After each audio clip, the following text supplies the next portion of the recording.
والبتول المستطابة والنبي ثم Assalamualaikum, ketemu lagi di channel Sinau Rasul. Mari kita bersama-sama mendengarkan ceramah Ustazah Halimah.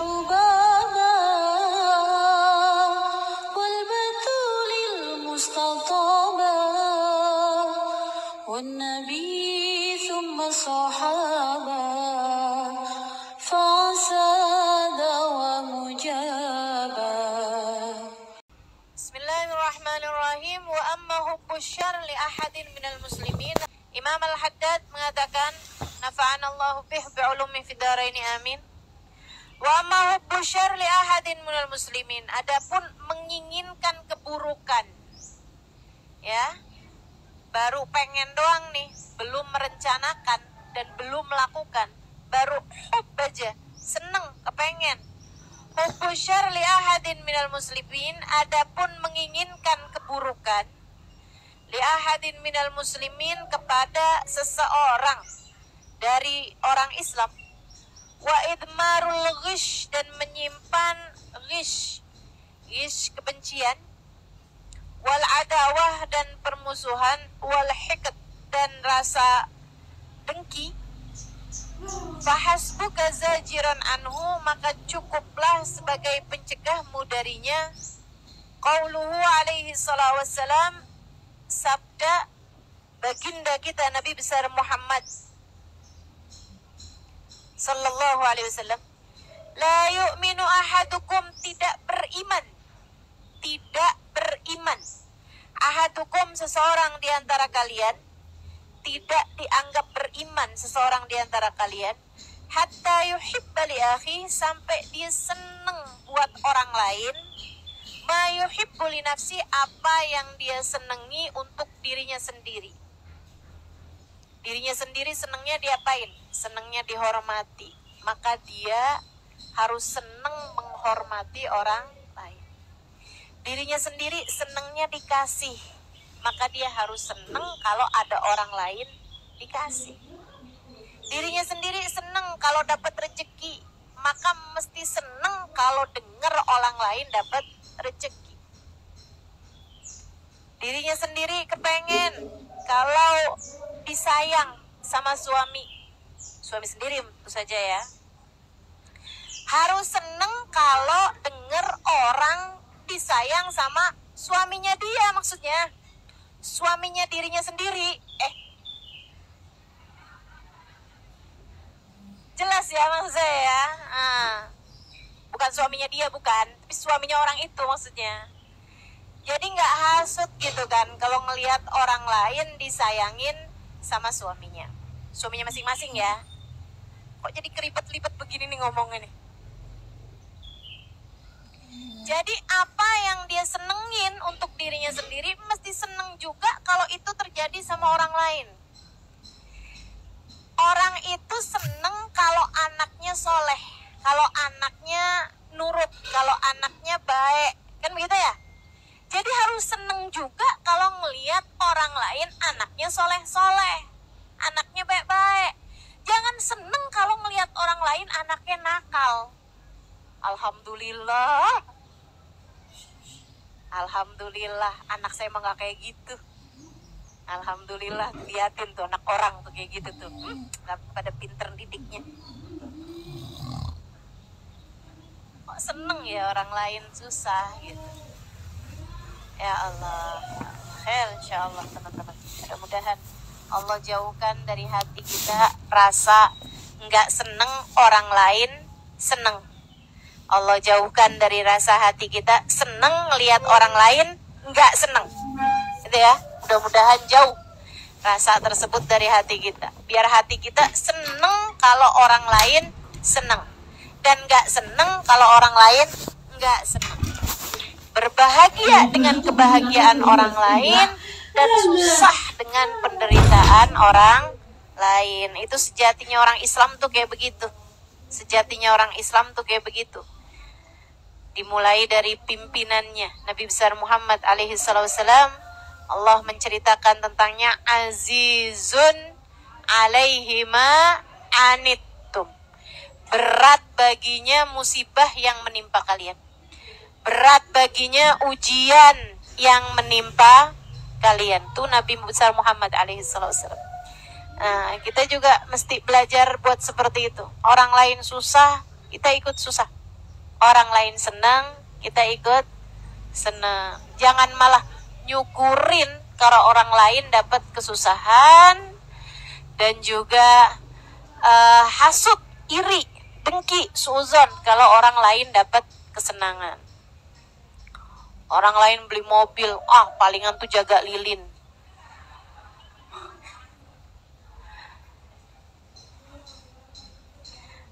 Ya Allah, ya Allah. Orang lain janda gitu kan, baru setahun udah dapat gantinya. Palingan nyantet tuh.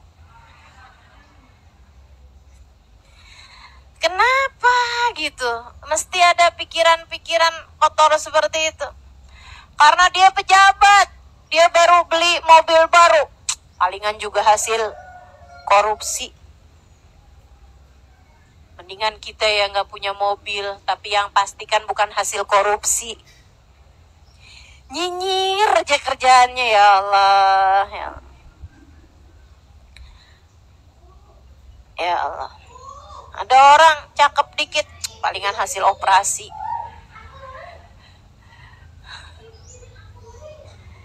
Inna lillahi wa inna ilaihi raji'un. Ya Allah, mesti yang senang lihat orang lain senang dan ikut susah ketika mendengar kesusahan orang lain. Wa qala alaihi salatu wassalam, Nabi Muhammad alaihi salatu wassalam mengatakan, man ghasyal muslimin falaysa minhum.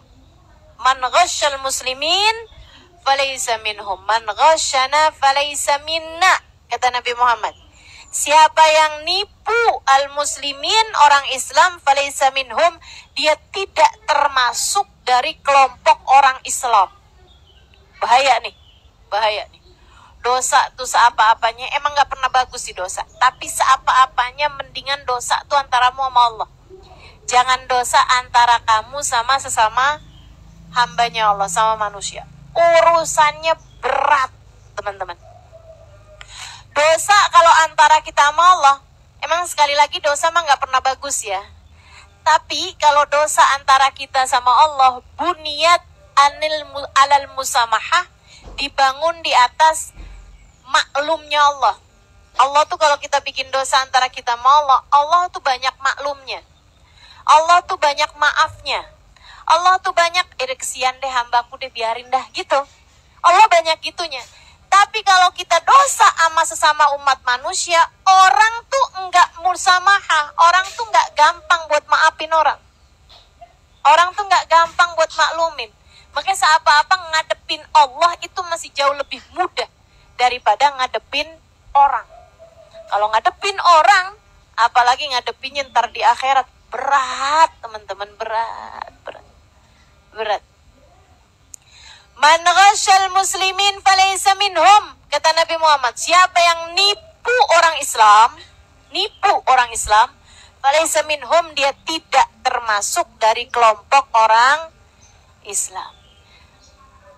Hadis ini dengan lafal man ghasyana falaysa minna, siapa yang nipu kita, dia tidak termasuk dari kelompok kita. Maksudnya siapa yang nipu kita, siapa yang nipu orang Islam, falaysa minna, dia tidak termasuk dari kelompok orang Islam. Disampaikan Nabi Muhammad ketika Nabi Muhammad lagi jalan-jalan ke pasar. Bu, Nabi itu jalan ke pasar. Kenapa? Karena itu bagian dari perekonomian umat. Ya. Jadi kita juga bagus saja jalan-jalan ke pasar. Enggak bagus. Enggak bagus. Ya. Karena kamu bukan orang yang secara langsung berkaitan sama perekonomian umat. Gitu kan ya? Kecuali kalau kamu emang kerjanya di pasar, ya itu silahkan aja. Atau kamu belanja di pasar, begitu kan ya? Untuk dagangan kamu, maksudnya dalam artian memang memiliki kebutuhan terhadap pasar, silahkan aja gitu. Akan tetapi, kalau kamu iseng-iseng, pasar yuk, Nah, itu jangan, gitu ya. Iseng-iseng jalan-jalan ke pasar, nggak ada kerjaan, cari tahu harga cabai yuk. Itu kan, iseng gitu ya, pergi ke pasar. Nabi Muhammad alaihissalam pergi ke pasar nih, Nabi nih, pengen tahu kondisi umat Islam seperti apa. Dan ini sering Nabi Muhammad lakukan ketika Nabi Muhammad sudah di Madinah, karena memang di Madinah tuh peradaban Islam sedang dibangun. Salah satu peradaban itu kan adalah pasar, bagian dari peradaban gitu ya, bagian dari budaya suatu umat itu kan juga ada di pasar-pasarnya gitu. Jadi Nabi pergi ke pasar. Waktu di Mekah, Nabi itu juga pergi ke pasar. Buat apa? Nah, pasarnya kan bukan pasarnya orang Islam. Iya, belum. Akan tapi Nabi pergi ke pasar buat berdakwah, karena pasar tempat datangnya orang luar kota. Zaman dulu tuh, zaman Nabi Muhammad di Mekah, ya sampai Nabi Muhammad wafat, pasar itu nggak tiap hari, gitu. Ada hari-harinya, ada tanggal-tanggalnya, tanggal sekian, tanggal sekian, pasar Ukal, gitu ya. Tanggal sekian, pasar apa, gitu. Jadi itu ada musim-musimannya. Nanti pasar Ukal di Mekah, nanti pasar apa di mana, nanti pasar apa di mana, kayak gitu. Jakarta dulu juga gitu, makanya ada pasar Minggu. Bukanya cuma Minggu tuh dulunya. Pasar Senen, bukanya cuma Senin doang. Dulunya pasar Kemis, bukanya tiap Kemis. Jadi kalau Kemis orang perginya ke pasar Kemis, kalau Senin perginya ke pasar Senen. Yang kagak ada pasar Selasa ya? Selasa gak ada ya? Senin ada, Rebo ada kan? Kemis ada, Jumat ada. Sabtu ada gak? Sabtu gak ada juga? Pasar Minggu ada, Selasa sama Sabtu kagak ada ya? Kenapa itu?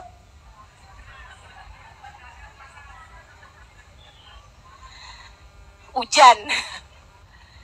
Teman-teman sih sekalian yang saya muliakan, Nabi Muhammad satu waktu pergi ke pasar. Nabi itu orang yang bisa melihat dengan cahaya kenabian. Nah, ini beda nih. Pandangan matanya nembus sampai ke urusan pahala dan dosa orang. Ya Allah, ya Allah. Para nabi, para wali, banyak tuh Bu yang dikasih kayak begitu. Para nabi mau para wali, banyak yang dikasih kayak begitu. Dukun Ustazah, enggak dikasih kayak gitu dukun. Enggak. Dukun tuh yang ada suka dibisik-bisikan sama setan. Suka dibisik-bisikin sama jin. Jin nih kadang-kadang suka ada gitu yang tahu-tauan gitu ya. Karena kan dia bisa saling terhubung antara satu sama yang lain. Jadi makanya suka ada yang kayak gini nih. Misalnya gitu ya, ada barang hilang. Waktu dicuri, orangnya kan si pencuri itu kan ngelihatnya kagak ada orang nih, jadi dia nyuri. Gitu kan ya? Dia nggak tahu kalau di sekitar situ tuh ada jin yang lagi ngeliatin dia. Nah, si jin ini kemudian laporan sama Pak RW. Pak RW-nya bangsa jin, jangan dikira kagak ada. Dia laporan gitu kan sama RW-nya dia. Tadi saya ngeliat ada yang nyuri. Siapa? Si ini gitu. Nah, informasi itu yang seringkali disebarkan antar sesama jin ke para dukun. Yang urusannya menjin tuh. Ya. Terus dikasih tahu gitu kan. Siapa yang ngasih tahu? Jin. Gitu. Ada dukun, ada juga sih ulama-ulama yang juga murid-muridnya terdiri dari jin. Bangsa jin berguru juga sama dia. Kalau saya enggak. Ini jangan ada yang nanya ya sama saya ya. Ustazah, kemarin dompet saya hilang, di mana dah Ustazah? Tanyain kali Ustazah, kali murid Ustazah ada yang jin. Enggak, saya enggak punya murid jin, enggak punya murid orang. Punyanya temen. Tapi temen juga orang doang, kagak ada yang jin. Nabi kemudian pergi ke pasar itu ngeliat dengan pandangan kenabian beliau. Ini pandangan yang nembus sampai ke dosa dan pahala orang. Pandangan yang nembus sampai ke hati orang. Nabi ada nyamperin seorang pedagang gandum. Kalau di kita mah beras gitu ya. Nabi masukin tangannya ke tumpukan gandum. yang lagi dijual itu. Tuh, cahaya kenabian, Bu. Cahaya kenabian. Nabi masukin tangannya ke sana, kemudian ngeluarin lagi, seraya nanyain, mahadza. Kata Nabi, ini apaan nih, kenapa begini nih? Gandumnya basah. Ibu, kalau gandum basah sama kayak beras basah, itu terjadi dua hal, Bu, penipuannya. Yang pertama, dia jadi lebih berat karena ada beratnya air. Ya. Yang kedua, jadi cepat busuk. Cepat rusak, Bu. Karena kan ada basah-basahannya tuh di dalam. Gitu loh. Jadinya cepat rusak. Kata Nabi Muhammad alaihissalam, dan ini apaan nih? Kok gini nih, kok basah nih? Asabahul ma' ya Rasulullah. Iya Rasul, kena hujan. Kata Nabi Muhammad, halla tajaluhu fawq. Bener, emang kena hujan, bener. Tapi maksudnya Nabi, halla taj'aluhu fawq hatta ya'rifuhun nas. Kenapa kamu nggak bikin ini yang basah ini di atas, biar orang lihat, biar orang tahu kalau ada aib satu barang jangan ditutupin, akan tetapi dikasih lihat. Oh, gitu. Teman-teman saya sekalian, kalau jual sesuatu ada cacatnya kasih tahu. Nabi kemudian menyampaikan, man ghasyana falaysa minna. Man ghasyana falaysa minna. Siapa yang menipu orang Islam, maka dia tidak termasuk dari kelompok umat Islam. Siapa yang menipu kita, kata Nabi Muhammad, maka dia tidak termasuk dari kelompok kita. Serem bener. Gak masuk dalam kelompok kita. Makanya tuh, yang suka ngurangin timbangan, yang suka nutup-nutupin celaknya barang, Ibu ya. Apalagi nih yang zaman-zaman sekarang nih, online-onlinean nih Bu nih. Kadang-kadang ada yang tipuan-tipuan nih Bu ya. Fotonya mah gede gitu kan kelihatannya. Koper, yang datang kopernya boneka.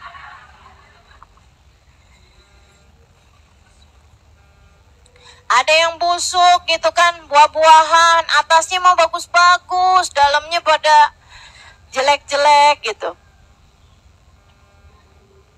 Paling banyak sih ngurangin timbangan itu tadi tuh. Tuh. Walaupun kelihatannya itu banyak secara materi, akan tetapi itu hasil dari nipu orang Islam, nggak ada berkahnya. Nggak ada berkahnya, kosong, melompong, busuk dalamnya. Na'udzubillah min dzalik. Teman-teman saya sekalian yang saya muliakan, hati-hati itu. Man ghasyana falaysa minna. Yang nipu orang Islam tidak termasuk dari kelompok umat Islam. Jangankan yang terang-terangan nipu orang gitu. Jangankan yang terang-terangan nipu orang. Yang kayak sebenarnya kecil aja, tapi niat nipu orang itu nggak kecil loh di hadapan Allah. Niat nipu orang nggak kecil di hadapan Allah. Teman-teman saya sekalian, di zamannya Imam Malik bin Anas. Imam Malik ini gurunya Imam Syafi'i alaihi ridwanullah. Satu waktu ada orang lagi sakaratul maut, ruhnya nggak keluar-keluar. Tiap kali ditalkin, la ilaha illallah, dibilang timbangan. Di mulutnya dia tuh kayak ada timbangan gitu. Ngalangin dia untuk bisa mengucap kalimat la ilaha illallah. Didatengin Imam Malik ke sana. Memang di daerah tempat Imam Malik ya. Imam Malik samperin, datengin, kata Imam Malik, coba pecahin timbangannya. Mana dia punya timbangan emang nih? Iya, Tuan, punya timbangan, jualan.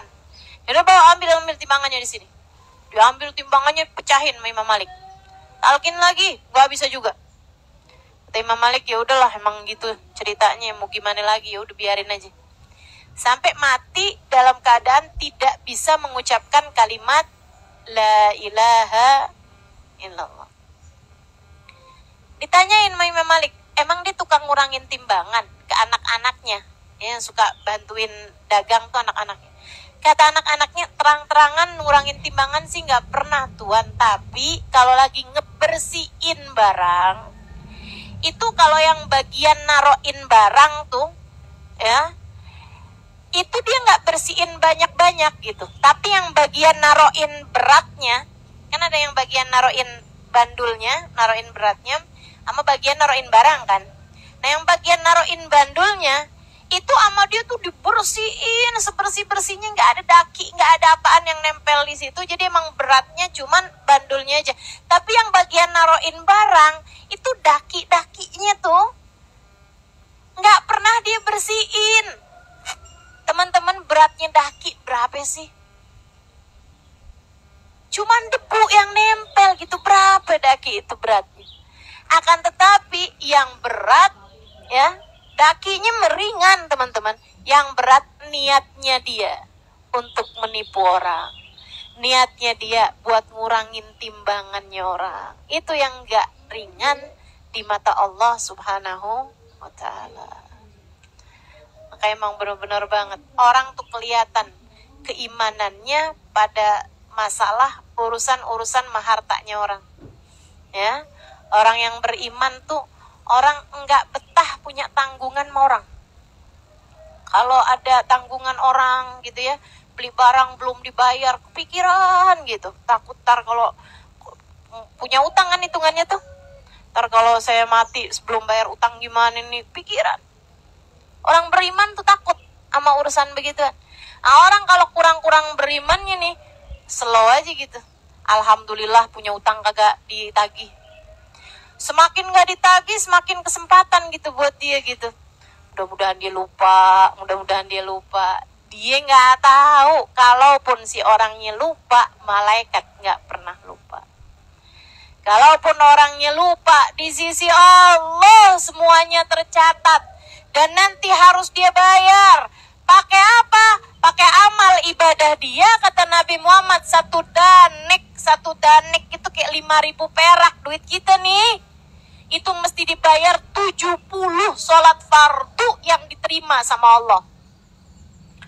70 sholat fardu yang diterima sama Allah. Kalau sholat sunnah berapa? 1 rakaat fardunya dibayar sama 70 rakaat sunnah. Jadi 70 kali fardu dikali 70 lagi berapa tuh? 70 kali 70 berapa sih coba?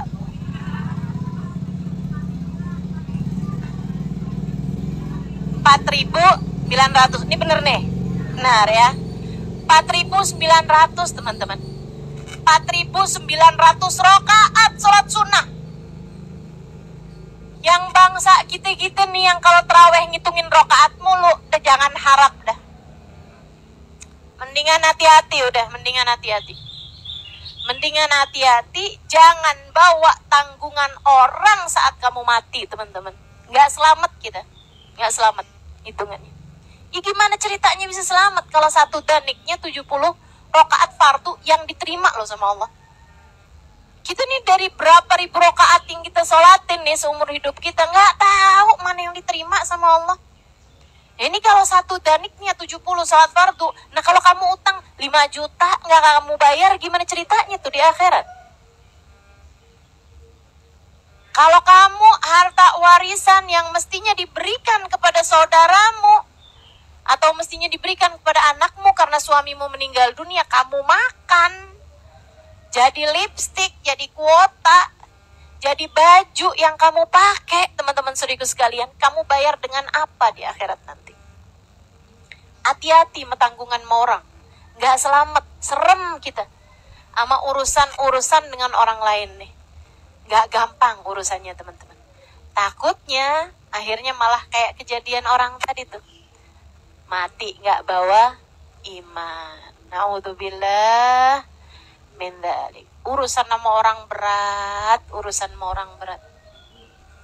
Ya. Udah kita hidup yang hati-hati aja. Jangan pernah berani sama haknya orang.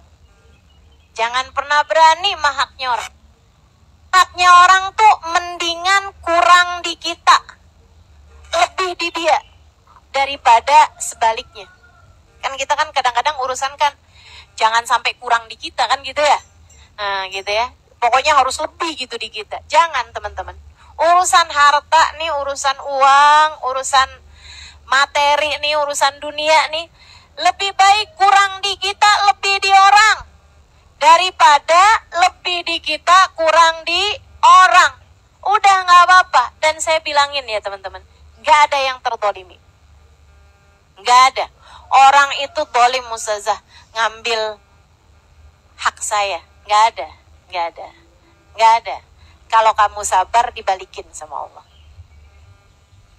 Yang amin nih pernah ditolimin, sering gimana deh? Al-madlumin kayaknya dia. Sering dizalimin. Gitu. Ada orang adu gitu mas, Ustazah ada orang utang mas, kagak dibayar-bayar Ustazah, ya ampun ruwet banget dah, susah banget. Ya, emang sih itu emang nyebelin. Tapi kalau kamu ikhlas, teman-teman saya sekalian, maksudnya ikhlas sih gimana? Ya habis gimana sih ya? Ditagih juga dia nggak mau bayar, gimana coba tuh? Kadang-kadang galakan dia daripada kita yang nagih. Sampai kita yang jadi takut gitu sama dia. Padahal dalam Islam ya, dalam Islam ini saya kasih tahu aja hukumnya dalam Islam. Hukum dalam Islam itu orang kalau punya utang sama orang nggak dibayar-bayar, udah ada perjanjiannya gitu, nggak dibayar-bayar, itu boleh loh. Yang punya uang itu ngambil barangnya dia, boleh gitu. Jadi kamu masuk ke rumahnya gitu ya, kemudian kamu liatin gitu kan, ada motor, bawa aja.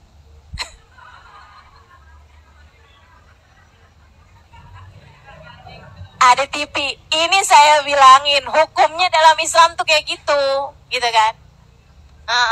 Orangnya pulang-pulang, motor udah kagak ada, AC udah kelepas, kulkas udah nggak ada, gitu. Mobil nggak ada, TV nggak ada, gitu kan. Abis itu dapat WhatsApp, utang kamu udah lunas. Dalam Islam hukumnya kayak begitu. Dalam Islam hukumnya kayak begitu. Meskipun ya itu kan kita juga nggak enak kan mau kayak begitu. Nah, kadang-kadang itu tadi ditagih, galakan dia kok daripada yang nagih. Kalau sampai kamu punya utang, orang utang sama kamu, dia nggak mau bayar, kamu tagih juga nggak ini juga gitu kan. Itu kamu punya beberapa pilihan teman-teman. Pilihannya, udah dah, nggak gue tagih, lumayan tar di akhirat. Bisa begitu, bisa begitu. Kamu punya hak untuk itu. Saya kasih tahu, kamu punya hak buat itu. Karena kadang-kadang ada loh bu, ada orang-orang tuh utang gitu kan, sama orang utang banyak gitu. Tapi kalau dia foto di media sosial, tinggal jalan-jalan ke Bali, makan di restoran, gitu kan ya. Urusan, pernah ketemu nggak orang kayak begitu? Ada di sini orangnya? Mana? Mau tahu saya? Ya ampun, malu saya nih kalau ada jamaah nih, ada teman-teman yang biasa hadir ngaji, terus kayak gitu kelakuannya. Ya ampun, malu saya dah. Ayo bu, taubat bu, itu sesuatu hal yang perlu kamu taubatin tuh. Ya, saya sering sampaikan, seberapapun sedikitnya uang yang kamu punya cukup untuk membiayai hidupmu. Akan tetapi sebanyak apapun uang yang kamu punya tidak akan cukup untuk membiayai gaya hidupmu. Gitu. Udahlah yang sederhana aja. Kamu mau bikin kesan sama siapa sih juga? Ya enggak? Mau bikin kesan sama siapa? Perlu-perlunya pakai barang-barang yang branded gitu kan. Terus perlu-perlunya gitu ya, perawatan muka sampai mahal-mahal. Mau kasih kesan sama siapa? Suamimu udah tahu muka kamu kayak gimana. Anak-anakmu udah tahu muka kamu kayak gimana. Mau kasih kesan sama siapa? Udah. Nggak usah deh, nggak usah macem-macem. Ya nggak? Udah nggak apa-apa, pakai Viva aja.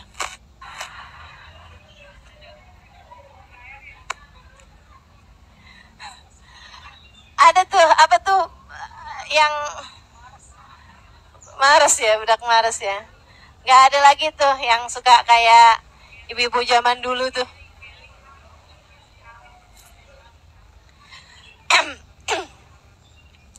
Jadi udah deh, tuh ya, nggak usah yang macem-macem.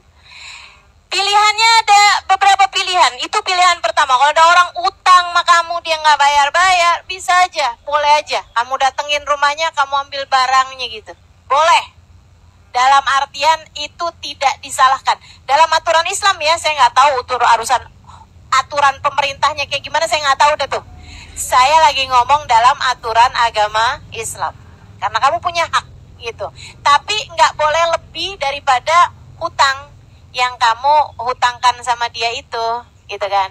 Utangnya 1 juta ngambilnya motor, nah itu mah ya garong itu mah namanya. Satu pilihannya tuh, satu gitu kan. Pilihan yang kedua, ini yang banyak ditempuh sama para orang-orang soleh. Mereka mengikhlaskan hutang tersebut, agak berat. Yang saya bilang berat nih. Mereka ikhlaskan hutang tersebut, mereka halalkan di sisi Allah Subhanahu wa taala, dan biasanya yang kayak gini nih, Allah yang nanti akan membayarkannya. Tapi ikhlasnya beneran ikhlas. Nggak sambil ngomel-ngomel gitu. Jadi pilihannya gini kalau kamu punya utang ya. Dia bayar atau Allah bayar. Nggak bisa dua-duanya, gitu ya. Nggak bisa dua-duanya. Kamu minta dia bayar atau kamu minta Allah yang bayar, gitu. Jangan sampai kamu nggak dapat dua-duanya nih. Udahlah nagih dia susah, begitu kan. Kamu ikhlaskan, kamu halalkan juga kamu berat. Akhirnya kamu nggak dapat dua-duanya. Jadi lebih baik, udah pilihannya gitu. Antara kamu tagih dia sampai dia bayar, jadinya hati kamu udah enak, dia juga enak. Kamu nggak kepo mulu dia sekarang kemana. Iya kan? Ketemu sama siapa. Begitu ya? Makan di mana, jalan-jalan. Kamu kan kepo, akhirnya hati kamu nggak enak gitu kan. Antara kamu tagih dia sampai dia bayar. Kalau perlu kamu bawa perangkat-perangkat. Maksudnya kayak, apa sih itu namanya? Kayak polisi gitu. Iya, aparat. Kok saya ngomongnya perangkat ya? Kayak perangkat sholat gitu ya? Ya, antara kamu bawa aparat sekalipun buat kamu tagih dia, kamu punya hak untuk itu. Nggak apa-apa, bukan berarti kamu jahat. Emang dia ngutang kok, gitu kan? Antara begitu, atau pilihannya kamu ikhlaskan Allah yang bayar. Ya Allah, saya halalkan lillahi ta'ala. Saya anggap sebagai sedekah saya buat dia, ya Allah. Saya halalkan, nggak akan saya tuntut. Nggak di dunia, nggak di akhirat, saya halalkan ya Allah. Gitu. Cuman nih kalau udah yang kayak begini nih, biasanya datang ujian nih. Begitu udah dihalalkan, dia telepon, alhamdulillah nih dapat rezeki. Nah loh,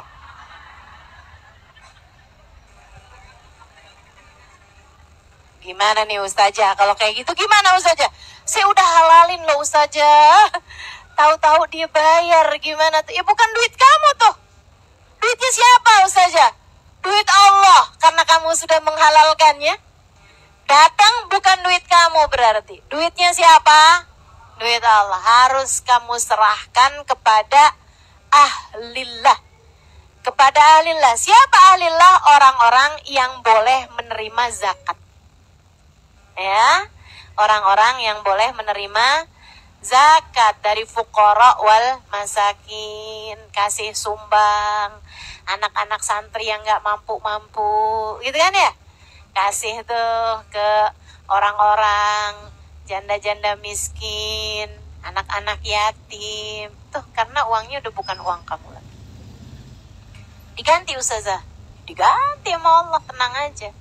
Allah tuh sampai bilang urusan sedekah ini sebagai utang kok. Nah kalau udah utangnya sama Allah Subhanahu wa taala nggak mungkin nggak dibayarin, pasti dibayarin teman-teman. Dan saya sih ya kalau ngelihat urusan dunia, ini saya kasih tahu nih, biar kamu lega sama urusan dunia, enak gitu. Saya punya prinsip dari zaman dulu kayak begini nih, urusan dunia ini ya, nggak ada yang gratis dan nggak ada yang sia-sia. Nah itu teorinya, nggak ada yang gratis dan gak ada yang sia-sia. Gak ada yang gratis dan gak ada yang percuma. nggak ada yang sia-sia. Maksudnya nggak ada yang gratis apa? Nih teman-teman saya sekalian, kalau kamu ngambil sesuatu kelihatannya gratis, jangan salah, itu nggak gratis. Misalnya, bukan hak kamu, tapi kamu ambil. Nah, itu kan kayak kamu ngambil sesuatu gratis. Iya kan?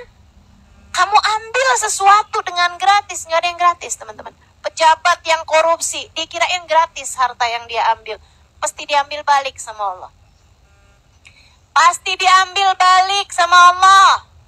Yang gratis-gratis itu nggak pernah gratis teman-teman saudaraku sekalian. Pasti diambil balik sama Allah. Kamu kok ngambil yang bukan hak kamu nih? Kamu kirain gratis? Oh, nggak ada yang gratis kata Allah. Nanti aku ambil lagi. Dan seringnya Allah ketika ngambil balik bukan uang loh yang diambil sama Allah. Berkah, ibadah, kesolehan. Makanya teman-teman saya sekalian, mohon maaf. Coba deh perhatiin. Orang-orang yang korupsi, ada nggak yang anaknya soleh-solehah? Kagak ada. Orang-orang yang kerjanya dari sesuatu yang haram, hasil nipu, hasil nilang. Maaf ya, polisi kerjaannya tukang nilang mulu. Dia kirain dia dapat duit secara gratis tuh dengan hasil nilangnya tadi itu. Saudaraku sekalian yang saya muliakan, tuh uang kan diambil gratis, diambil balik sama Allah ya. Sembarangan aja kamu kirain duitnya gratis, nggak ada. Saya ambil kata Allah. Diambil balik sama Allah. Berupa apa? Anaknya kecelakaan. Ada yang anaknya kena narkoba. Ada yang kena kasus sampai harus bayar ratusan juta buat pengacara. Kan begitu? Tidak ada yang gratis. Nggak ada yang gratis. Jangan salah. Tidak ada yang gratis. Begitu kan? Satu, nggak ada yang gratis. Jadi jangan pernah berani ngambil yang bukan hakmu karena nggak ada perkara gratis. Ini urusan dunia nih. Sama yang keduanya teman-teman saudaraku sekalian, nggak ada yang sia-sia. Nggak ada yang percuma. Misalnya gitu ya. Kamu bikin kebaikan sama orang, mestinya dibayar, tapi ternyata dia nggak bayar. Ada dokter, misalnya gitu ya, ngobatin pasien, tapi ternyata pasiennya nih nggak bisa bayar. Akhirnya dokternya bilang, udah nggak usah bayar, nggak apa-apa. Ini malahan saya kasih obat nih, gitu kan ya? Dah, silahkan ambil aja. Dia mestinya dapat uang loh dari ngobatin orang itu, tapi dia nggak dapat uang. Kan gitu kan? Kayaknya kan sia-sia tuh. Kayaknya kan keluar apa yang mestinya dapat uang, kayaknya nggak dapat uang. Kayaknya kan sia-sia. Kayaknya kan percuma, tapi nggak ada yang percuma. Nggak ada yang sia-sia. Allah akan bayar. Allah akan bayar. Dan Allah tuh kalau bayar, satu, kalaupun berupa uang, dilipat gandain sama Allah. Satu. Dua, seringkali Allahnya nggak bayar berupa uang, teman-teman. Akan tetapi berupa keberkahan, kesolehan, cinta kasih, kasih sayang dalam rumah tangga, kemudahan urusan, ijabahnya doa. Ibu, saya tanya, Bu, ibu punya anak, ibu ya, umur 17-18 tahun, jam 2 malam ibu suka ngeliatin ada suara nih di kamar anak ibu. Pas ibu buka, anak ibu lagi sholat tahajud. Umur 17-18 tahun. Ibu, senengan mana ibu punya anak kayak begitu dengan ibu punya anak umur 25 tahun bahkan 17-18 tahun udah bisa jadi YouTuber ngasih ibu duit. Senengan mana saya tanya? Serius? Serius? Yakin?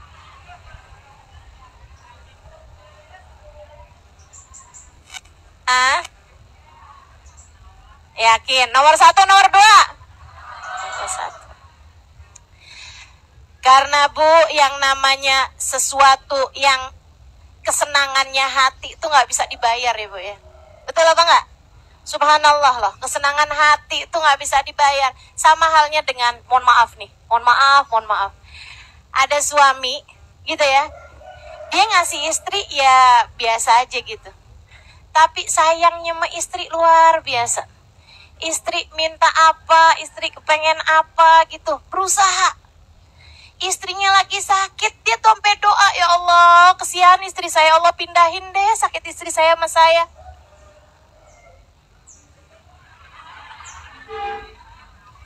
Ini yang ketawa nggak pernah digituin ya sama suaminya.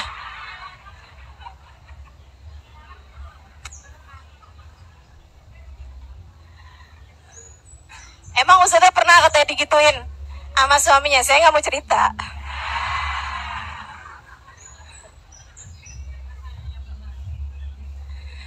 Teman-teman sekalian saya muliakan, kamu punya suami yang cinta sayang sama kamu, ya, ngasih secara materi biasa aja gitu, kalau dia punya dia kasih, begitu kan ya?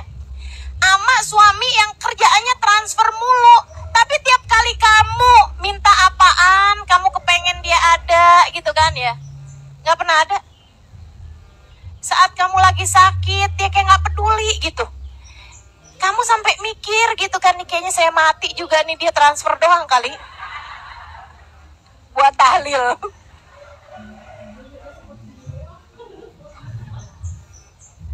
Senengan mana coba?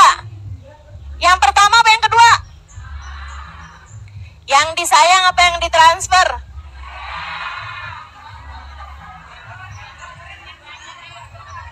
Dua-duanya Ustazah.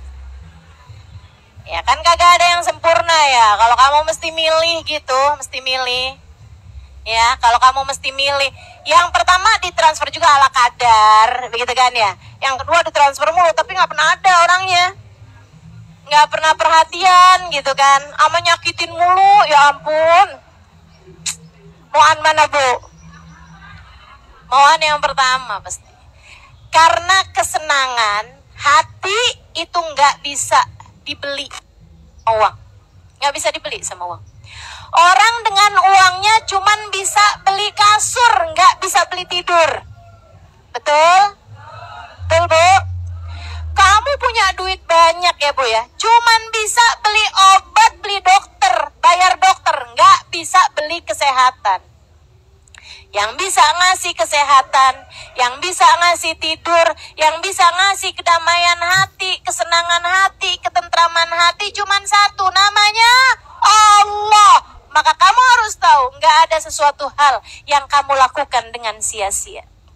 Semua kebaikan yang selayaknya mestinya dibayar, kalau nggak dibayar, Allah yang akan bayar.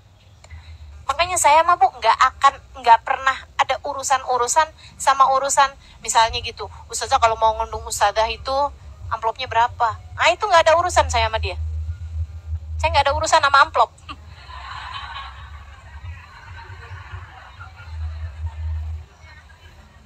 Kan begitu ya? Kenapa gitu? Karena dari dulu prinsip saya kayak gitu. Prinsip saya nggak ada yang gratis, nggak ada yang sia-sia. Nggak ada yang sia-sia. Andai pun nggak diamplopin, ada yang ngamplopin saya. Siapa? Allah. Berupa keberkahan kehidupan. Kan begitu ya? Andai nggak ada yang ngamplopin. Kalau ada yang ngamplopin, ya nggak apa-apa juga. Ya kan begitu. Tapi saya nggak minta. Tapi saya nggak pernah nuntut. Tapi saya tidak pernah mempermasalahkan. Ibu-ibu saudariku sekalian yang saya muliakan, saya mah bu urusannya mah jadwal sama waktu doang bu. Orang kalau ngundang saya susah gitu kan, urusannya bukan urusan sama si amplop. Oh gak ada, urusannya cuman sama waktu. Urusannya cuman sama waktu. Jadi ibu salah tuh, Ustazah kok saya ngundang udah 3 tahun kagak pernah bisa deh Ustazah. Emang Ustazah amplopnya berapa sih? Nah, salah paham tuh kalau yang kayak gitu. Makanya saya kalau belakangan nih banyak banget, Ustazah gimana cara undang Ustazah? Gampang saya bilang, gimana Ustazah? Ustazah, gitu. Saya noleh.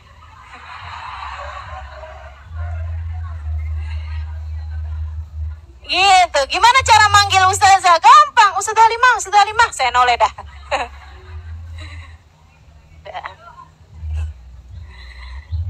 Gitu ya. Udahlah nggak usah pakai segala diundang, hadir aja di majelis. Gitu kan ya? Kan enak tuh, jadinya bisa dapat ilmunya, nggak usah susah-susah atur-atur majelis, begitu kan? Insya Allah, mudah-mudahan Allah kasih ilmu yang manfaat buat kita sekalian. Kalau kita udah tahu prinsipnya, ibu-ibu saudariku sekalian, enak nih. Misalnya gitu ya, kamu kerjain dengan profesional tugasmu sebagai seorang istri. Dia sih nggak bayar saya banyak-banyak, tapi dia nggak transfer saya banyak-banyak, tapi urusan bikin nasi goreng saya paling enak. Misalnya gitu kan ya, urusan servis segala macam urusan saya paling enak, kan begitu? Ibu-ibu sih sekalian yang saya muliakan, karena kamu tahu bahwa dalam kehidupan ini tidak ada yang sia-sia, nggak ada yang gratis, nggak ada yang sia-sia.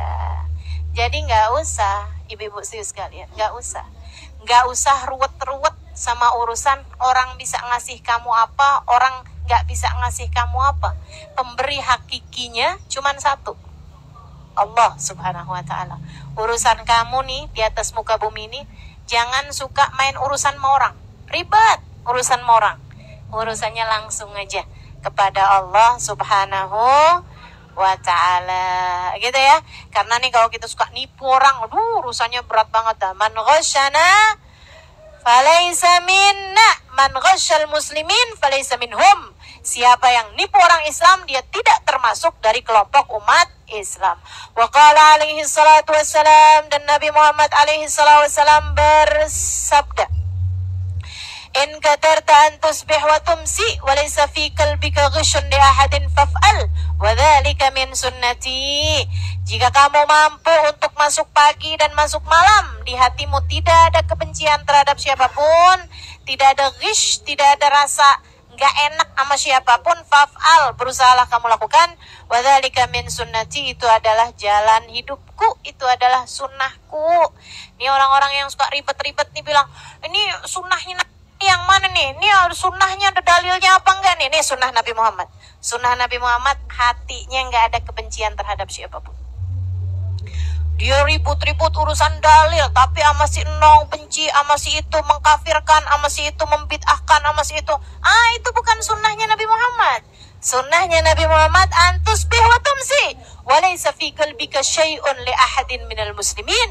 Kata Nabi Muhammad, kamu dari pagi sampai datang malam lagi, hatimu nggak punya benci sama orang, nggak punya rasa dendam kesel sama orang, nggak punya rasa ya ampun nih kalau saya susahin tuh orang tuh enak tuh, nggak ada ceritanya kayak begitu. Nggak kepengen ngomong salah sama orang, nggak kepengen ngomong nggak enak sama orang. Nah itu dia nih, ini dia nih orang Islam yang sejati tuh kayak begitu. Kata Nabi Muhammad, usahakan. Ini adalah hadis Nabi Muhammad, disampaikan Nabi Muhammad sallallahu alaihi wa ala alihi wasallam kepada Sayyidina Anas ibn Malik alaihi ridwanullah. Ya Anas, antusbih wa tumsi wa laysa fi qalbika ghishun li ahadin minal muslimin. Dalam satu riwayat, wa laysa fi qalbika syai'un li ahadin minal muslimin faf'al. Wahai Anas, berusahalah kamu masuk pagi sampai masuk malam lagi, di hatimu nggak ada sesuatu sama orang, nggak enakan sama orang, nggak ada sesuatu yang masalah gitu, nggak ada permusuhan, nggak ada kebencian, nggak ada kesel-kesel sama orang, nggak ada rasa-rasa yang nggak enak sama orang. Faf'al, kerjakan itu wahai Anas. Wa dzalika min sunnati, ini adalah cara hidupku, cara hidup Nabi Muhammad alaihissalam. Jangan disangka cara hidupnya Nabi itu cuman sholat, baca Quran, baca zikir, enggak hanya itu. Cara hidupnya Nabi Muhammad, masuk pagi sampai tidur lagi, hatinya nggak punya kebencian sama siapapun. Ya Allah, nih Nabi Muhammad keren banget deh ya. Abu Jahal jahatnya kayak begitu, Nabi benci apa enggak? Nggak benci. Sampai didoain masuk Islam loh sama Nabi. Bu, orang tuh kalau kesel banget, kadang-kadang tuh sampai nggak doain dia dapat hidayah loh, Bu. Betul apa enggak? Ada tuh satu orang, dia punya tetangga banyak orang-orang, mohon maaf ya, orang-orang Cina yang kerja di Tanah Abang, orang Tamburan, dia daerah deket-deket Tanah Abang gitu kan. Satu waktu ada engkong-engkong Cina dibilang sama dia gitu, dia bilang, aneh mau masuk Islam dong. Dibilang nih si engkong-engkong Cina nih, gimana caranya? Dia bilang, jangan masuk Islam, Islam berat kok, sholat 5 waktu, sebulan kok ada puasa, kagak boleh makan apa-apa kok dari subuh sampai maghrib, berat masuk Islam. Kok tahu nggak kok, dalam Islam tuh kok bukan cuman sholat sama puasa doang kok, disunat.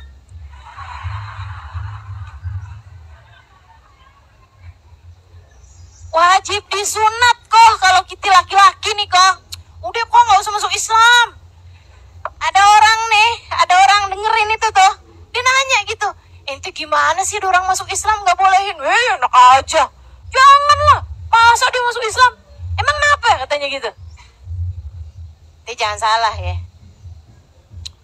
Tanah Abang udah dikuasain sama dia, Mangga Dua udah dikuasain sama dia, Jakarta udah dikuasain sama dia, Indonesia udah dikuasain sama dia. Masa surga atu-atunya mau dikuasain juga?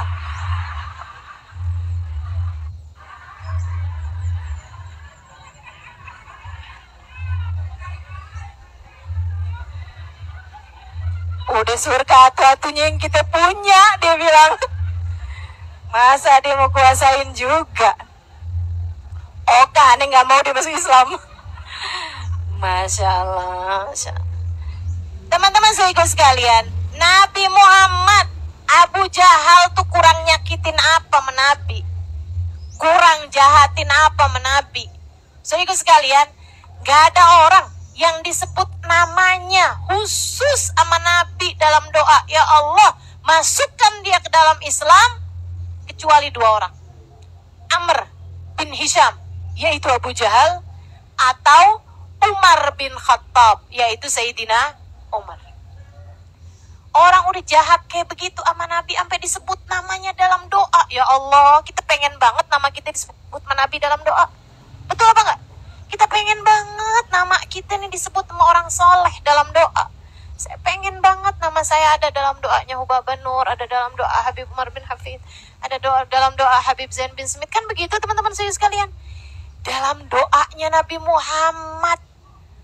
Masya Allah. Dan itu Nabi Muhammad lakukan bukan orang yang tersayang di hati Nabi. Amr bin Hisham, Abu Jahal udah sejahat itu ada dalam doa Nabi Muhammad. Ya Allah, masukkan dia ke dalam Islam. Ya Allah, masukkan dia ke dalam Islam. Disebut mana Nabi namanya? Amr bin Hisham atau Umar bin Khattab. Kabarnya Nabi doa hari Rebo, jam-jam 2-an siang. Ya, saat doa Nabi mengangkasa, teman-teman saya sekalian, Allah turunkan ijabah. Kabarnya, ini kabarnya ya, dan ini hal yang banyak beredar di Kota Tarim ya. Ada dalam, kalau nggak salah ada dalam kitab Bughyatul Mustarsyidin, tapi wallahu a'lam. Artinya kalau teman-teman tanyain secara dalilnya, secara dalil hadisnya atau apa, saya nggak tahu deh tuh. Tapi ini banyak beredar di Tarim cerita ini, dan juga ada juga di dalam kitab Bughyatul Mustarsyidin kalau saya nggak salah. Itu waktu itu teman-teman saya sekalian, waktu ijabah doa itu turun, si Amr bin Hisham lagi kayak begini nih, Abu Jahal lagi kayak begini. Ini buat yang dengerin saya secara online, saya kasih tahu. Sekarang ini saya sedang menautkan tangan saya antara yang kanan dengan yang kiri. Namanya dalam bahasa Arab tashbikul asabi'ain ya. Mentasbik antara jari jemari tangan kanan dengan jari jemari tangan kiri. Ditasbik, ditautkan kayak gini nih. Ini kalau kamu lakukan, makanya saya nggak mau lama-lama dan ngerjainnya. Itu kalau ada doa baik turun kepadamu terhalang. Ya, jadi ada gerakan-gerakan tertentu yang memang ada yang menjadi penyebab ijabah doa, ada yang menjadi penyebab tertolaknya doa. Gitu. Salah satu keadaan atau gerakan yang membuat ijabah doa adalah menengadahkan tangan. Nah itu kan, kayak begini nih, menengadahkan tangan. Nah ini ada 3 riwayat nih, biar sekalian saya sampaikan ya. Ada 3 riwayat caranya menengadahkan tangan. Ada yang kayak begini nih dengan menelungkup merapatkan tangan kanan dengan tangan kiri ketika bertengadah. Jadi menengadahkan tangan, tapi ditautkan tangan kanan dengan tangan kiri, gitu ya. Posisinya di depan dada. Nah, posisinya di depan dada. Itu banyak riwayat ini dari Nabi Muhammad SAW. Nabi banyak ngerjain ini. Jadi beliau sering berdoa sambil tangannya kayak begitu gitu. Nah, itu juga dilakukan juga kalau teman-teman liatin foto-fotonya para ulama kalau berdoa, banyak yang caranya seperti itu. Kemudian cara yang kedua ada 3 riwayat ya caranya menengadah ini. Ada yang caranya sama kayak gitu, tapi tangan kanan sama tangan kirinya tidak nempel. Jadi berjauhan. Tangan kanan dengan tangan kirinya berjauhan. Kayak begini nih doanya, gitu ya. Kayak gini tangannya. Nah, ini juga kalau teman-teman liatin cara doanya para habaib, cara doanya para aulia, nah itu banyak juga yang kayak begini. Kalau teman-teman lihat tuh di kalender itu, nah itu cara yang pertama ya. Habib Salim Jindan, kemudian Habib Ali Bungur, satunya lagi Habib Ali Kuitang. Nah ya, dan mereka berdoa dengan cara doa yang pertama, tengadah tangannya dengan cara yang pertama. Kalau teman-teman liatin ada juga tuh yang tangannya tengadahnya kayak gini gitu. Riwayat yang ketiga, tangannya jauhan lagi, lebih jauhan lagi, agak naik ke atas gitu. Nah itu Nabi Muhammad kalau ibtihal seringkali dengan cara yang ketiga itu. Jadi kalau doa ibtihal, ya Allah, ya Allah, ya Allah, tuh kayak gitu tuh. Ya, ada tuh yang kayak gitu juga gitu. Ya kalau teman-teman liatin, para ulama-ulama, para habaib-habaib, banyak diantara mereka yang berdoa dengan salah satu dari 3 cara itu gitu. Boleh tuh, teman-teman boleh pilih salah satunya ya. Dari cara menengadahkan tangan. Itu adalah kondisi atau gerakan tubuh kita di mana memungkinkan untuk doa lebih mudah terijabah. Katanya Nabi Muhammad alaihi wasallam, "Innallaha astahya min abdin idza madda yadahu an yarudduhu masifra." Katanya Nabi Muhammad alaihi wasallam, Allah tuh malu kalau melihat seorang hamba menengadahkan tangannya dan berdoa, ya Allah, ya Allah, ya Allah. Allah malu untuk mengembalikan tangannya dalam keadaan sia-sia. Artinya Allah malu untuk tidak mengijabah doanya, begitu ya. Jadi itu kondisi di mana doa kita memungkinkan untuk lebih diijabah. Nah, kondisi kedua justru sebaliknya. Gerakan kedua membuat doa orang baik kepadamu aja saat itu, kalau kamu dalam keadaan seperti itu, justru malah akan tertolak doa orang baik tersebut kepada kamu gitu. Yaitu gerakan di mana kita mentasbih tangan ya.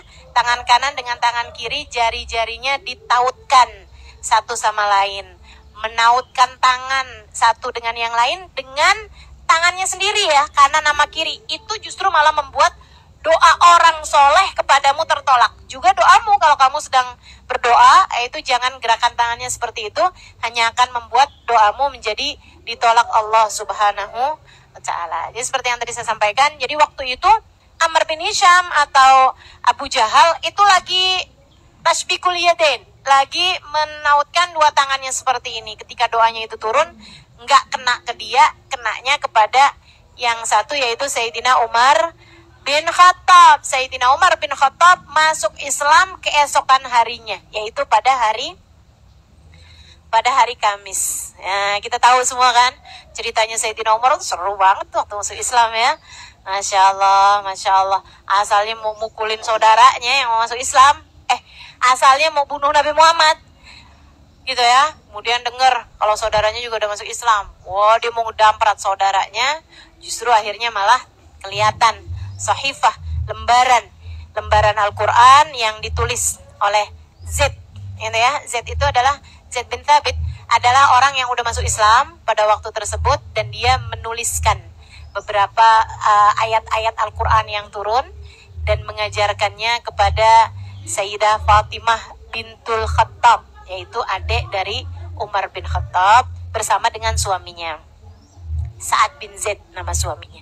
Itu lagi belajarin Quran, tahu-tahu Sayyidina Umar datang, langsung tuh Zaid sama Sa'ad langsung ngumpet, gitu kan ya, langsung ngumpet. Fatimah ngadepin sendiri tuh abangnya yang temperamental, Sayyidina Umar. Fatimah, saya dengar kamu udah kena ya sihirnya Muhammad. Kata Sayyidah Fatimah, jangan percaya semua kabar dong, Umar. Bang, jangan gitu bang. nggak semua kabar itu benar. Ya, Sayyidah Fatimah nggak bohong, nggak semua kabar benar. Dia tidak menyangkal bahwa dirinya masuk Islam, gitu kan ya. Nah, tapi beliau bilang jangan percayai semua kabar, nggak semua kabar itu benar. Saya dengar kamu udah kena sihirnya Muhammad. Benar apa enggak? Kamu udah masuk Islam ya? Enggak, kamu wow, gampar pak. Sayyidah Fatimah mikirnya ngomong masuk Islam, nggak ngomong masuk Islam, digampar-gampar juga. Ya udah deh, mendingan Naam anni qad aslamtu. Betul Umar, saya udah masuk Islam. Kamu mau apa? Justru orang tuh kalau berani ngadepin orang berani, jadi takut. Gitu ya. Kalau orang berani ngadepin orang penakut, iya, dia berani gitu kan. Tapi kalau ngadepin orang lebih berani lagi, jadi rada ciut gitu. Habis itu saat itulah dia ngelihat ada lembaran itu. Dia bilang, apa itu Fatimah? Dia bilang, ini firman Allah yang diturunkan kepada Muhammad. Saya membacanya. Kasihin baca, Toha ma anzalna alaikal qur'ana litashqa illa tadhkiratan liman yasha. Gemeter Sayyidina Umar. Iman ya. Tapi emang udah didahului dengan doanya Nabi Muhammad. Habis itu udah gemeteran, dia langsung bilang, nggak mungkin ini ucapan orang. Pastilah ini wahyu dari Allah. Sayyidina Umar bukan orang goblok, bukan orang bodoh. Sayyidina Umar tahu tata bahasa Arab. Sayyidina Umar tahu orang belajaran. Sayyidina Umar berpendidikan, teman-teman. Paham sastra. Jadi begitu baca tuh udah paham gitu. Ini bukan ucapan orang nih, ini wahyu Tuhan. Terus nanya gitu, di mana Muhammad, wahai Fatimah? Ya Fatimah nggak mau ngasih tahu, takut dia apa-apain, ntar nggak enak kan dia. Maksudnya yang nyebabin Nabi Muhammad dia apa-apain. Saat itu keluarlah Zaid bin Thabit sama Sayyidina Sa'ad bin Zaid keluar, kemudian sambil ngasih tahu bahwa Nabi Muhammad ada di Darul Arqam, Ibnul Arqam. Nah itu Nabi Muhammad pergi, Sayyidina Umar pergi ke sana tuh sambil tetap nenteng pedang ya. Emang orangnya begitu, mau pedang nih. Tok-toknya juga nggak pernah lembut ya. Ya emang kayak gitu orangnya. Ketok-ketok kenceng. Orang liatin, Umar bin Khattab. Sayyidina Hamzah langsung tuh nyuruh semuanya pada sembunyi. Sayyidina Hamzah baru masuk Islam. Sayyidina Hamzah tuh urutan 39. Sayyidina Umar urutan 40. Masuk Islamnya. Urutan pertama siapa? Sayyidah Khadijah bintu Khuwailid, urutan pertama. Urutan kedua Sayyidina Ali. Urutan ketiga Sayyidina Zaid bin Harithah. Urutan keempat Sayyidina Abu Bakar As-Siddiq. Saya tulisin tuh di buku Pilar Cahaya tuh. Teman-teman baca dong. Ceritain aja Ustazah enak katanya gitu. Nah, tidak menghargai ya. Itu penuh jerih payah saya tuh. Baca kitab sampai ini anda keriting mata saya. Teman-teman sekalian, jadi itu Sayyidina Umar datang ke sana. Dibukain sama Sayyidina Hamzah, yang lain berumpet. Nabi Muhammad juga diminta ngumpet sama Sayyidina Hamzah. Rasul, bersembunyilah engkau wahai Rasulullah, biar saya ngadepin, kata Sayyidina Hamzah. Sayyidina Hamzah buka. Sayyidina Umar, wih ini ya, bayangin ya, macan sama serigala nih. Macan sama singa nih, ketemuan gitu kan. Aina Muhammad, kata Sayyidina Umar. Malaka wa Muhammad ya Umar, kata Sayyidina Hamzah. Di mana Muhammad? Ada urusan apa sama kamu sama Nabi Muhammad wahai Umar? Wih. Aina Muhammad, kata Sayyidina Umar. Sayyidina Hamzah tambah kenceng lagi. Ada urusan apa kamu sama Muhammad? Kamu gak bisa ketemu Muhammad, kamu hanya bisa ngadepin saya wahai Umar. Dia singa mau macan. Gak taunya Nabi Muhammadnya keluar. Ada apa engkau mencariku wahai Umar? Rontok hati Sayyidina Umar. Ngelihat Nabi Muhammad alaihissalam.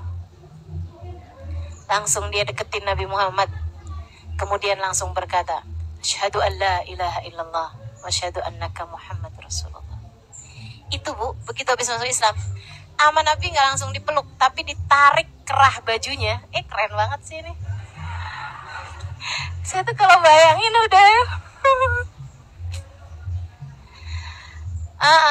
saya tuh belajar romantis nggak dari drama Korea ya.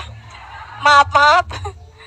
Tapi dari orang-orang soleh. Perlakuan mereka tuh ya ampun, romantis banget sih. Nabi tuh Sayyidina Umar masuk Islam, nggak dipeluk sama Nabi Muhammad langsung, nggak teman-teman saya sekalian, ditarik kerah bajunya sama Nabi Muhammad, dideketin ke Nabi Muhammad, baru dipeluk Nabi Muhammad alaihissalam.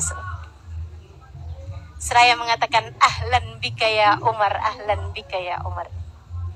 Selamat datang wahai Umar, ahlan bika ya Umar fi dinina. Selamat datang wahai Umar ke dalam agama kami, agama Islam. Amin. Jadi Nabi Muhammad bahkan yang sejahat Abu Jahal aja tetap didoain sama Nabi Muhammad, karena memang hati Nabi Muhammad tidak pernah menyimpan kebencian, tidak pernah menyimpan dendam terhadap siapapun dari sesama umat manusia. Mudah-mudahan Allah SWT kasih kepada kita rasa yang seperti itu juga insya Allah. Membenci dosanya boleh ya, tapi tidak dengan membenci orangnya. Nggak suka sama perbuatannya boleh, tapi kita tidak boleh tidak suka atau benci sama orangnya. Baik, teman-teman sekalian, ada beberapa pertanyaan yang saya akan jawab, dan ini harus saya jawab sekarang ya, karena yang 2 minggu yang akan datang sekalian penutupan kan, insya Allah ya. Jadi kita baru buka udah penutupan aja ya. Sekali lagi saya sampaikan, untuk kajian yang akan datang kita ngajinya jam 4 sore untuk tarhib Ramadan. Kemudian sesudah maghrib kita akan langsung dilanjutkan dengan membaca nisfu Sya'ban, doa nisfu Sya'ban dan amalan nisfu Sya'ban. Assalamualaikum Ustazah, dalam buku Assalamualaikum Tarim ada doa yang selalu Ustazah baca setelah membaca Ratib Al-Haddad. Apakah itu satu paket atau boleh dibaca doanya saja setelah salat maghrib? Oh iya, saya ada nulis buku baru ya teman-teman. Nah itu berisi tentang cerita saya, bisa sampai ada di Kota Tarim gitu kan, dan pengalaman-pengalaman saya. Harapan saya mudah-mudahan teman-teman bisa belajar dari akhlak mereka, dari adab mereka, begitu kan ya. Dan Ustazah Khadijah ini juga baru pulang dari Tarim nih. Ini masih bau-baunya Kota Tarim nih. Udah jadi ahli Tarim teman-teman. Tinggal di sana berapa lama Ustazah? Sebulan. Insya Allah ya. Mudah-mudahan dah. Teman-teman baca dulu dah buku saya. Iya, nanti insya Allah mudah-mudahan dikasih kemudahan untuk bisa berangkat umroh, haji yang pertama, kemudian ziarah ke Tarim untuk berikutnya ya. Nah itu di sana ada saya ajarin, atau saya pertama kali kenal Tarim itu adalah kenal namanya Sayyidina Muhammad bin Ali Ba'alawi. Jadi waktu saya SD, zaman saya kecil, itu abah saya setiap kali habis baca Ratib Haddad selalu diiringi dengan doa, Ya Rabbana yassir lana umurana bijahi Sayyidina Muhammad bin Ali. Gitu ya. Ya Rabbana yassir lana umurana bijahi Sayyidina Muhammad bin Ali. Ya Rabbana yassir lana umurana bijahi Sayyidina Muhammad bin Ali Ba'alawi. Gitu.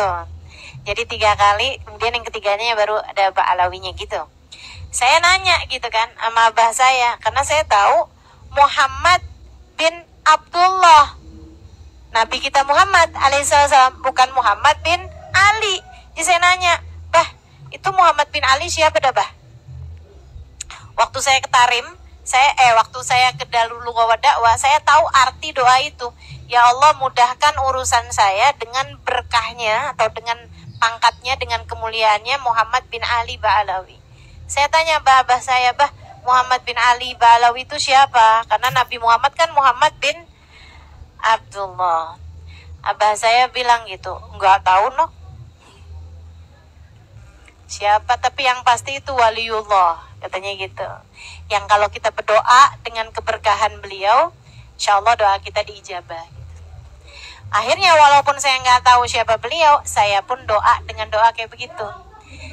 Belakangan kemudian saya tahu bahwasanya Sayyidina Muhammad bin Ali Ba'alawi adalah waliullah yang luar biasa, yang menjadi pemimpin para wali yang ada di kota Tarim. Jadi orang kalau ziarah ke Tarim tuh udah pasti dah ziarahnya ke Sayyidina Muhammad bin Ali Ba'alawi.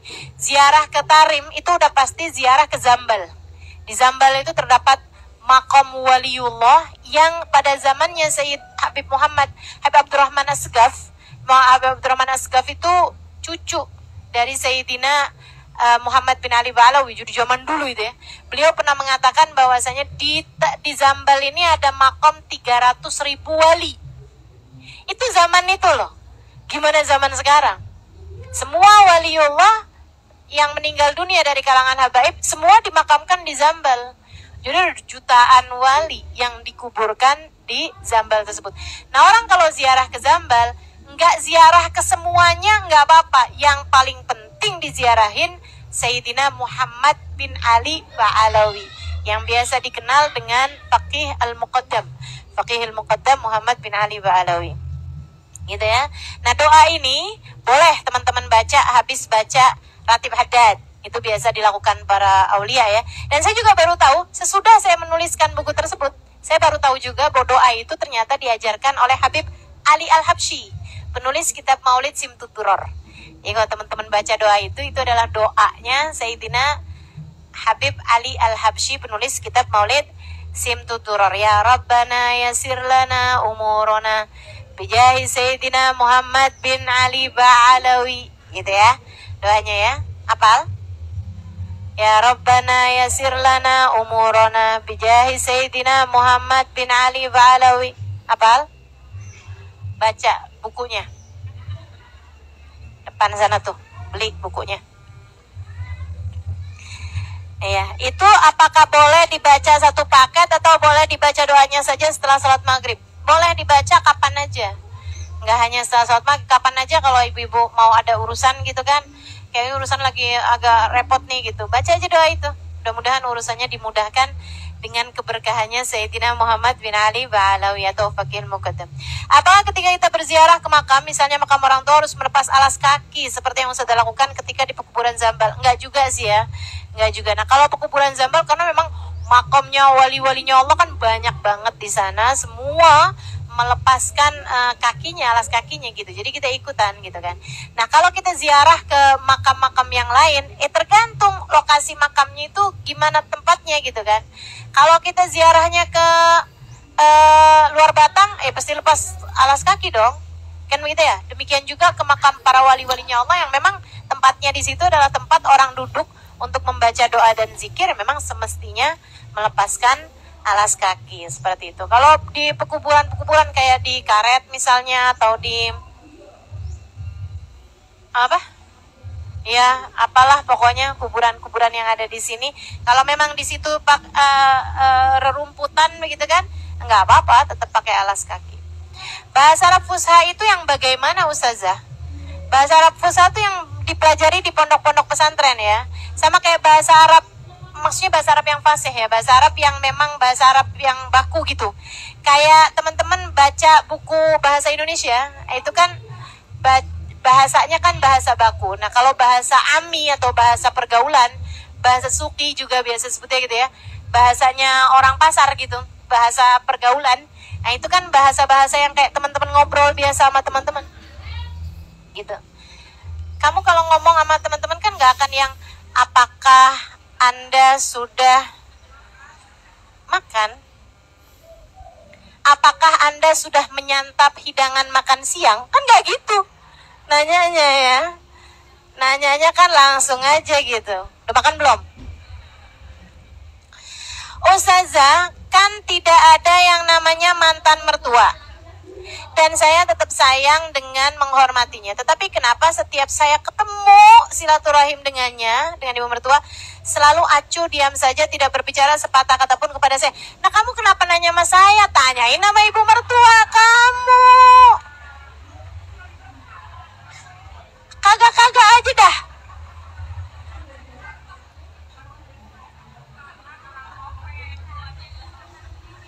Ya ampun. Yang kayak beginian tuh gak usah nanya sama saya, nanya sama dia gitu. Ustazah kenapa ya suami saya diem aja? Nah, nanyanya sama saya. Abisnya nggak enak Ustazah, saya nanya sama dia, jadi saya nanya sama Ustazah. Nggak nyambung teman-teman. Saya jadi nggak enak. Apakah saya berdosa jika saya tidak berkunjung lagi menemuinya? Sikap saya harus bagaimana Ustazah yang sudah tidak dianggap lagi? Saya masih sayang padanya dan selalu berdoa untuknya. Terima kasih Ustazah. Ya, saya rasa sih ya itu tadi, tidak ada yang sia-sia. Semua kebaikan pasti ada balasannya. Semua nggak apa-apa. Sayangin ibu mantan mertuamu. Gitu ya. Mungkin dia kalau kayak acu nggak enak gitu kan, namanya juga mantan gitu kan. Mungkin dia melihatmu menjadi teringat dengan ya masa lalunya yang menjadi kelabu gara-gara dirimu. Assalamualaikum Ustazah, semoga selalu sehat. Ustazah, kalau misalkan saya beli barang kredit, contoh udah sepakat harganya 3 juta, cicilan 10 bulan, berarti 3 juta, berarti sebulan 3 juta, 30 dong. 3 juta, cicilan 10 bulan.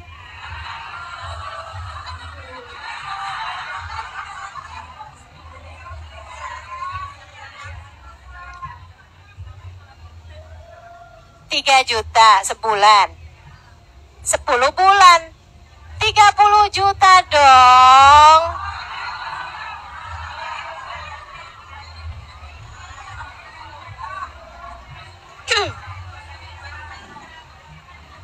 Ini saya yang nggak lulus matematika, ibu-ibu dah. Harganya 3 juta, cicilan 10 bulan. Berarti harganya berapa?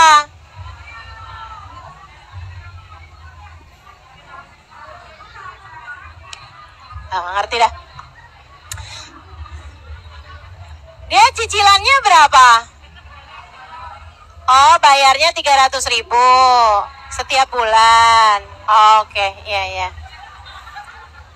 Saya kok kirain bayarnya 3 juta dikali 10 bulan. Berarti kan 30 juta ya.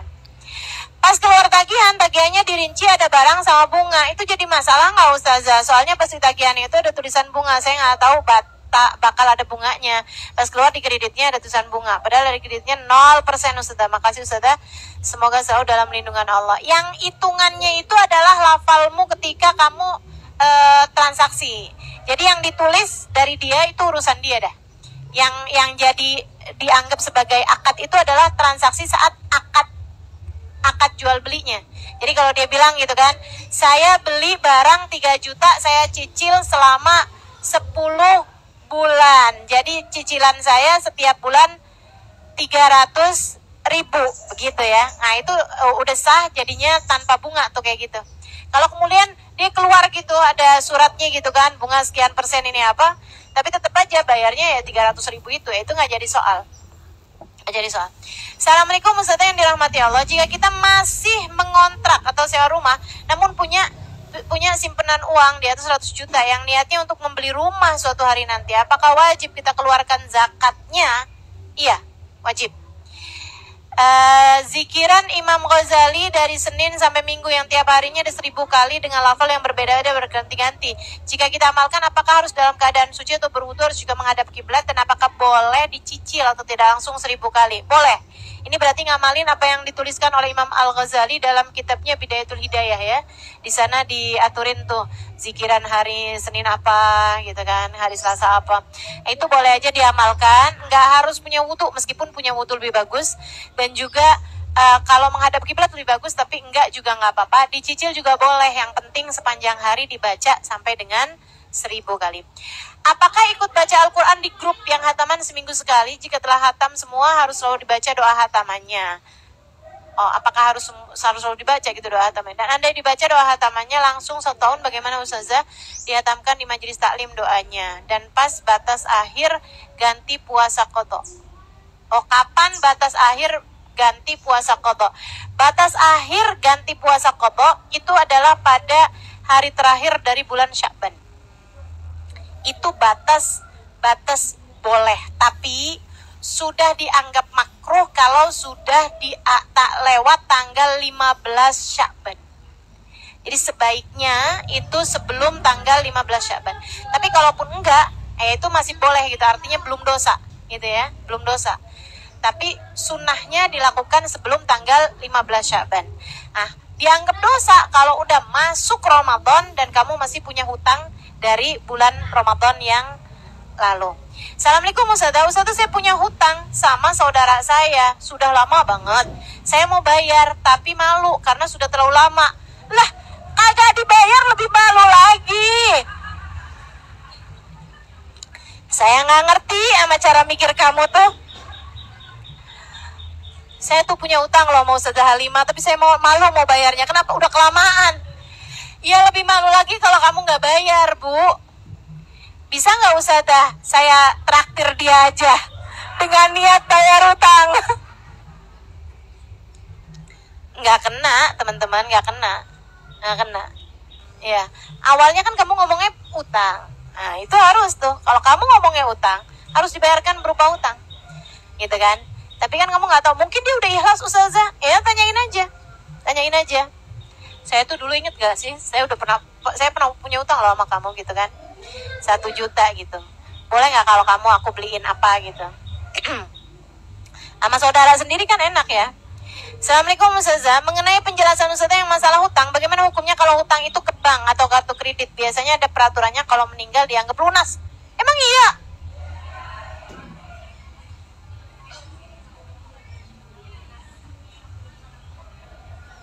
Emang iya Kak?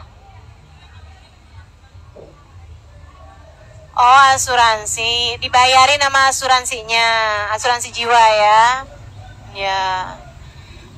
Apakah itu nanti ditagih ya? Kalau kamu emang udah ada perjanjian kayak gitu. Tapi teman-teman, ini saya kasih tahu juga ya, asuransi jiwa itu hukumnya ini loh. Ada banyak ulama berselisih pendapat juga mengenai asuransi jiwa ini. Ada yang menghalalkan dan banyak juga ulama-ulama yang ulama-ulama yang hati-hati itu banyak. Diantaranya Habib Zain bin Smith, waktu saya tanya masalah asuransi, beliau mengharamkannya dengan alasan nahallah an bai'il ghurur. Allah melarang semua jenis transaksi yang tidak jelas hitung-hitungannya. Termasuk diantaranya asuransi itu kan nggak jelas hitungannya. Kita bayar berapa, dapatnya berapa, itu kan nggak jelas. Ya.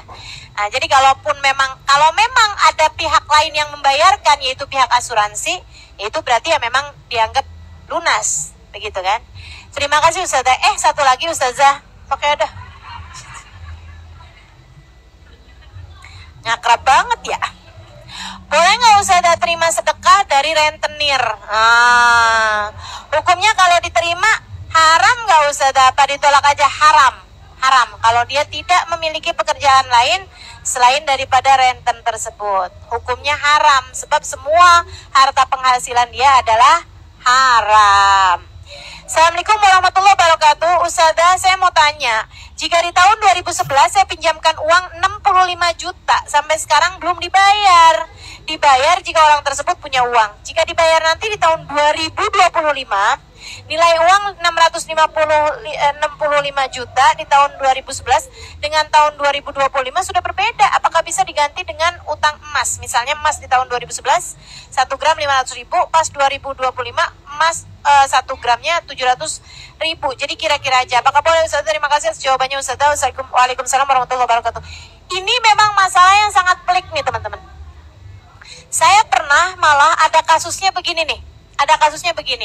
Dia bilang, Ustazah, saya pernah punya utang sama orang 600.000 pada 40 tahun silam. 400.000 zaman itu Ustazah bisa kebeli rumah. Jadi 400.000-nya itu sekitar 400 jutaan sekarang. Ya karena memang teman-teman, nilai uang tuh jauh banget loh. Ya, 10 tahun aja udah beda. Gitu kan, ini 40 tahun gitu kan, jauh banget. Dia bilang, sekarang nih Ustazah, saya memang waktu itu nggak bisa bayar karena memang saya nggak punya uangnya. Nah, sekarang nih saya bisa bayar Ustazah. Maksudnya utang besar itu bisa bayar gitu kan. Bukan 400.000, tapi lebih daripada itu pun saya bisa bayar gitu. Karena dia sekarang mampu gitu kan. Dia bilang, gimana cara saya bayarnya? Saya bilang, buat adil, biar kamu nggak mendolimi orang tersebut, dihitung dengan nilai beras. Nah, saya lebih suka menghitungnya dengan nilai beras, teman-teman. Meskipun nilai emas juga boleh. Boleh dihitungkan dengan nilai emas, boleh juga dihitungkan dengan nilai beras. Tapi dengan sama-sama ridhonya. Beras zaman itu 1 kilonya berapa? Dihitung dengan beras zaman sekarang 1 kilonya berapa. Itu dia punya hitung gitu. Kayaknya harus bayar 200 juta gitu waktu itu. Ya, dia inget, dia bilang nilai beras waktu itu sekian gitu kan. Saya bilang ya udah hitung dah kalau gitu dengan nilainya sekarang itu berapa. Jadi 400.000 zaman itu bisa kebeli beras berapa kilo gitu kan, berapa berat. Nah sekarang dihitung dengan seberat itu beras nilainya berapa gitu. Akhirnya ya sekitar 200 juta gitu. Waktu itu akhirnya saya minta dia untuk membayarkannya dengan nilai segitu. Ya, karena memang jangan sampai kita zalim nih. 65 juta nggak dibayar-bayar sampai 20 tahun begitu kan. Nah, habis 20 tahun nilai 65 juta tuh nggak sama. Nggak sama. Jadinya zalim begitu ya. Nah, saya nggak minta hitungnya dengan harga minyak goreng atau gula atau cabai yang naik turun gitu ya. Tapi yang biasanya lebih stabil dinilainya dengan beras ya atau emas. Memang emas lebih ini ya, lebih standar gitu. Assalamualaikum Ustazah, sehat selalu Murabbi. Siapa nih Murabbi? Izin bertanya Ustazah, ada bank syariah menawari saya dana talangan haji untuk porsi haji 25 juta tambah administrasi 1 juta. Saya harus mencicil untuk mengganti setiap bulan jadi punya hutang nantinya. Bolehkah Ustazah? Padahal hati ini ingin sekali berhaji. Jangan haji pakai uang hutang, teman-teman. Jangan. Haji itu hanya bagi yang udah hitungnya ini aja, ikutan aturan Allah aja. Tapi saya pengen haji, doa. Gimana doanya Ustazah? Pagi hari sebelum azan subuh. Jadi bukan. Pagi hari sebelum subuh. Artinya dini hari, sepertiga malam yang terakhir. Habis kamu tahajud baca ya Rabbi sholli ala Muhammad, ya Rabbi ballighna nazuruh, ya Rabbi sholli ala Muhammad, ya Rabbi ballighna nazuruh, ya Rabbi sholli ala Muhammad, ya Rabbi ballighna nazuruh. Ya Allah, bersolawatlah engkau kepada baginda kami Nabi Muhammad. Ya Allah, sampaikan kami dapat berziarah ke makam Nabi besar Muhammad. Insya Allah, kalau sering dibaca 100 kali, 200 kali pagi hari itu sebelum adzan subuh, insya Allah, Allah nggak akan matiin kamu kecuali sesudah haji atau umroh, insya Allah. Assalamualaikum Mi, nama saya bukan... Boleh nggak kita tidak menyukai sifat orang lain yang menurut kita tidak baik, padahal mereka mengajarkan sesuatu hal ke kita, tapi mereka sendiri tidak menjalankan. Dosa nggak Mi? Itu tadi yang saya sampaikan ya. Nggak suka sifat boleh, yang penting jangan sampai nggak suka orangnya. Nggak suka pekerjaannya boleh, yang penting jangan sampai nggak suka sama orangnya. Assalamualaikum Ustaz. Maksudnya gimana sih Ustaz? Saya nggak ngerti dah Ustaz ucapan ini nih Ustaz. Kita tuh nggak suka sama orangnya kan karena emang nggak suka sama sifatnya Ustazah. Nggak suka sama sifatnya kan jadinya nggak suka sama orangnya, nggak suka kerjaannya. Maksudnya gini loh, kamu bayangkan kalau orang itu taubat, kalau orang itu nggak ngerjain lagi hal tersebut, kamu suka apa nggak kira-kiranya? Itu yang bikin kamu jadi bisa tahu kamu sebenarnya sukanya nggak sukanya karena orangnya atau karena sifatnya. Kalau kamu bayangin, misalnya dia bener, misalnya dia nggak ngerjain lagi perbuatan itu, kamu kira-kira suka apa nggak? Amit-amit. Berarti kamu emang nggak suka sama orangnya, bukan nggak suka sama perbuatannya. Assalamualaikum Ustaz, saya ingin bertanya. Pertanyaan terakhir ya, nggak usah tanya lagi ya. Bagaimana hukumnya jika kita suka dikasih makanan atau uang dari orang yang bekerja sebagai rentenir, tapi di sisi lain dia mempunyai usaha toko lainnya? Ya, itu namanya harta yang syubhat. Harta yang syubhat itu ada halalnya, ada haramnya, gitu ya. Gimana Ustazah, kita makan apa nggak makan? Tergantung posisi kamu bagaimana. Kalau kamu adalah orang yang memang sangat mohon maaf ya, sangat sulit kehidupannya, gitu ya, sangat sulit kehidupannya, itu kamu boleh makan. Kamu boleh makan, silakan makan. Tapi kalau kamu ngerasa, enggak kok, ada banyak makanan yang lain, ada banyak, maksudnya saya masih mampu makan, tidak dari makanan ataupun pemberian dari orang tersebut, lebih baik makanan atau pemberian dari orang tersebut dikasihkan kepada orang fakir miskin yang memang benar-benar susah, maksudnya kayak di bawah jembatan, ya kan, orang-orang yang hidupnya pengemis, gelandangan, nah itu silahkan kasihkan kepada mereka gitu. Bagaimana hukumnya kita memberi makanan dengan harga, membeli makanan dengan harga diskon yang awalnya dari harga 40.000 menjadi 5.000 karena menggunakan, emang ada ya kayak gitu ya? Ini diskonnya kok habis-habisan banget ya? Iya, menjadi 5.000 karena menggunakan diskon dari e-commerce. Sebelumnya terima kasih, jika berkenan mohon jawabannya. Boleh. Kenapa gitu? Karena itu semacam hadiah dari langganan kamu gitu. Sama kayak misalnya saya jualan apa ya?